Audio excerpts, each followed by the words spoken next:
국회 법제사법위원장인 권성동 자유한국당 의원은 지난 8일 단행된 검찰 인사에 대해서 숙청을 통한 검찰 조직 길들이기라고 비판을 했습니다.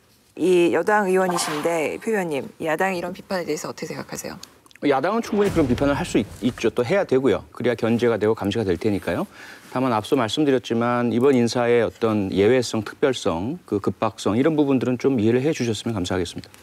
협치와 통합이 강조되는 거는 필요한 일이지만 그렇다고 해서 국가적으로 문제를 일으킨 사람들에 대한 처벌 자체를 있어서는 안 되는 일로 말할 수는 없어요. 이분들에 대한 처리는 말 그대로 처벌하는 과정인 거죠. 그냥 보직해임 정도가 처벌로서는 제일 약한 거 아니에요?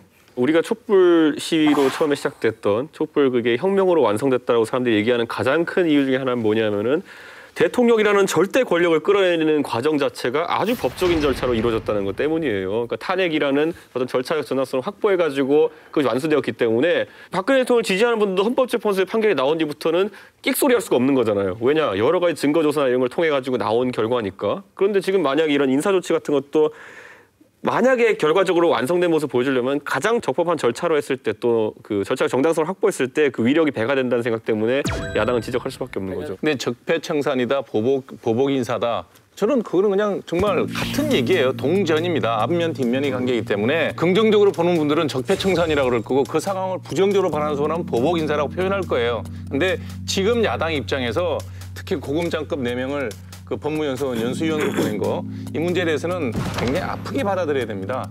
얼마나 자기 할 일을 못했으면 한 나라의 대통령이 임기를 못 채우고 물러났냐 이거예요. 그럼 도의적 책임을 지기 위해서라도 그 정도 자리에 선 사람이면 스스로 물러나는 게 보기 좋은 거고요.